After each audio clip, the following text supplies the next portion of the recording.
Good evening. I'm Trey Gowdy, and it's Sunday night in America. Thank you for joining us. Have you ever wondered why we have government in the first place? Have you ever wondered why we consented to be governed, why we gathered ourselves together as a people and subjected ourselves to this thing called law?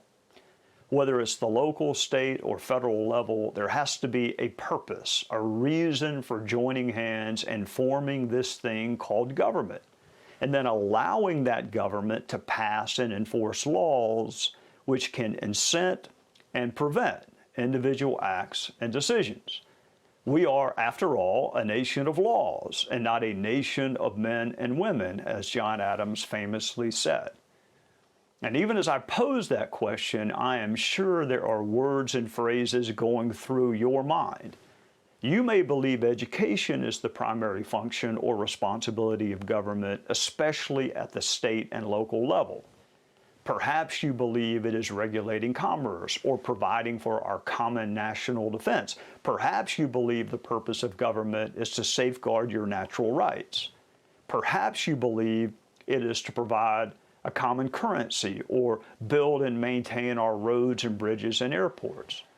When you look at government across all three levels, local, state, and federal, all of those answers are correct. But I would list something else first. I would start with something else. I would list public safety number one. Public safety is the preeminent function of government. That's what I believe. But it's not just me.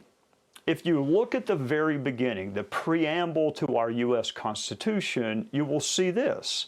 We, the people of the United States, in order to form a more perfect union, establish justice, ensure domestic tranquility, provide for the common defense, promote the general welfare.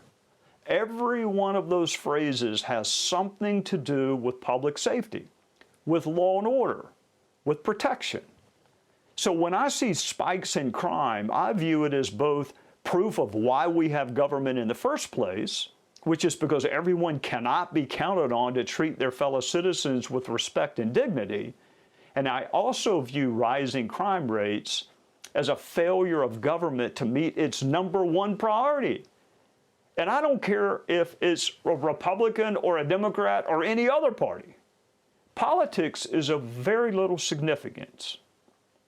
If you're dead, injured, robbed, or assaulted, I never had a political conversation with a crime victim, or a cop, or a fellow prosecutor. Never.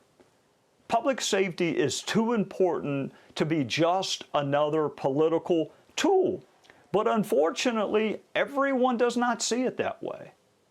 We heard these ridiculous calls to defund the police. We heard even more ridiculous calls to eliminate the police. What we need, they claimed, was really more social workers and psychologists. You let me know if that is the first thing you think of when you are being assaulted on a subway, or you hear someone breaking into your house, or God forbid someone pulls a weapon on you. You let me know whether you want to call social workers and psychologists or call the police. And it wasn't just the crazy calls for doing away with the police. There are also these so-called progressive prosecutors who have taken over some district attorney offices throughout the country. These so-called progressive prosecutors can't find a single solitary person they think should actually be in prison. If you want to spend your career keeping guilty people out of prison, you should be a defense attorney, not a prosecutor. And we had the media excusing acts of violence, calling them simply protests. And even one media personality asking what may be the single dumbest question I have ever heard asked, which is, quote, "Show me where it says protesters are supposed to be peaceful." Okay, I will. It's called the law. It's called the criminal code. It actually lets you know you cannot steal people's things because you are mad. It actually lets you know you cannot set things on fire because you perceive some injustice.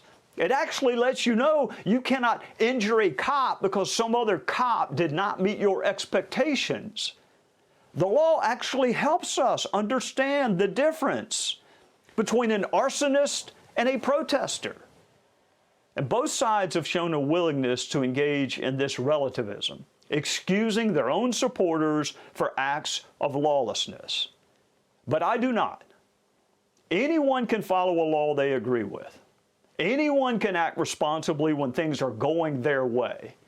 The true test of citizenship is, can you follow a law you disagree with? Can you act responsibly when you are disappointed? Either we are a nation of laws or we are not. And when I reflect on the rising homicide or murder rates, I think of all the promise and potential this country offers. And then I wonder, of all these freedoms and liberties we enjoy, how many of them are of any use when you are dead? Freedom of speech, free exercise of religion, the right to counsel. What use is any of that if you are dead? So you can put me down as someone who believes public safety is the primary function of government. And when crime begins to soar, and there are more and more innocent victims, you can put me down as wondering, what is the use of government if it can't do the main thing we need it to do, which is to keep us safe? Hey, Sean Hannity here. Hey, click here to subscribe to Fox News YouTube page and catch our hottest interviews and most compelling analysis. You will not get it anywhere else.